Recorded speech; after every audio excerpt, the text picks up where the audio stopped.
الحمد لله رب العالمين، ولا عدوان إلا على الظالمين، وأشهد أن لا إله إلا الله للمتقين، وأشهد أن محمدا عبده ورسوله صلى الله عليه وآله وسلم. ثم أما بعد، كل عام وأنتم إلى الله أقرب، وأسأل الله تبارك وتعالى في عليائه ونحن تحت سمائه كما بلغنا وإياكم هذه الأيام الكريمة الفضيلة المباركة أن يعيننا وإياكم فيها على طاعته، وأن يتقبلها منا، وأن يبلغنا كل منازل طاعته في الدنيا، وأن يجعلنا من الفائزين برضاه وجنته في الآخرة. اللهم آمين آمين آمين.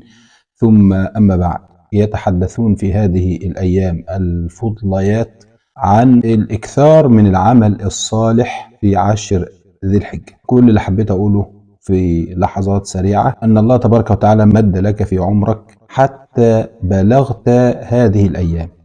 هناك من كان يتمنى أن يلقى أياما كهذه أو يدرك أياما كهذه، لأن هذه الأيام أيام نفحات من الله تبارك وتعالى لعباده.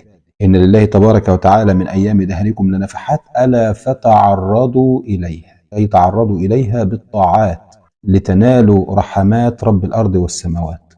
غيرك كتير جدا كان بيتمنى يعيش إن يدرك رمضان، يعيش إن يدرك رجب، يعيش إن يدرك شعبان، يعيش إن يدرك شوال، يعيش إن يدرك 10 ذي الحجة، يعيش إن هو يدرك ليلة القدر، يعيش إن هو يدرك مواطن وأيام الفضل، أيام بتتنزل فيها الرحمات من الله عز وجل على عباده. كتير من الناس كان بيتمنى يدرك هذه اللحظات حتى يري ربه تبارك وتعالى من نفسه ومن إقباله على طاعته خيرا، لكن حال بينه وبين هذا انتهى أجله، انقضى عمره، تحول من فوق الأرض إلى تحت الأرض، تحول من دار العمل إلى دار الجزاء.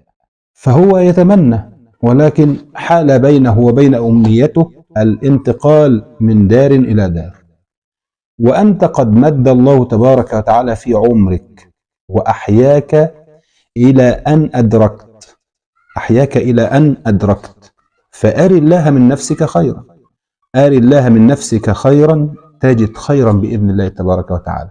لا أريد أن أطيل في هذا الأمر، فالكثير يتكلم في المساجد وفي الخطب وغير ذلك يتكلم عن هذا.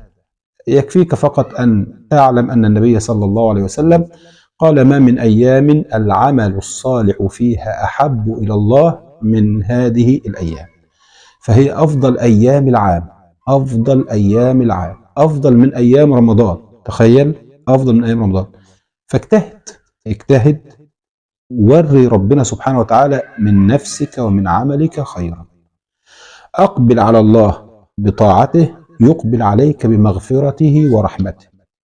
الطاعة مش مقصورة فقط على الصيام، يعني كثير من الناس يجتهد في الصيام وهذا لا بأس به، خير وعمل كويس، لكن الطاعة ليست مقصورة فقط على الصيام. أبواب الطاعة واسعة وأبواب الطاعة متعددة، أبواب الطاعة واسعة ومتعددة. فاجتهد. الصدقة باب من أبواب الطاعة، الاستغفار باب من أبواب الطاعة، التحميد والتكبير والتهليل والتوبة كل هذه من أبواب الطاعة. الإحسان إلى الجار، الإحسان إلى الزوجة، الإحسان إلى الأولاد، صلة الرحم، صلة الرحم أبواب من أبواب الطاعة. انغمس بها وانهمر وحاول أن تتداركها. حاول أن أنت تقبل على الله عز وجل بأي باب من أبواب الطاعة. السعي في الجنائز، صلاة الجنازة، زيارة القبور، الاتعاظ. النبي صلى الله عليه وسلم كان يقول: كنت نهيتكم عن زيارة القبور الآن فزوروها. ليه يا رسول الله؟ قال: فإنها تذكركم الآخرة. أي حاجة تشغل قلبك، تفوق قلبك، تصحيه، يخليه يذكر الله والدار الآخرة، انهمر بها وانغمس بها وانشغل بها. عايزك تغتنم هذه عشر ذي الحجة، تغتنمها في طاعة الله تبارك وتعالى، فربما لا تدركها. الأعمار بيد الله، ربما لا تعوضها. الأعمار بيد الله. أسأل الله عز وجل أن يرزقنا وإياكم طول العمر وحسن العمل.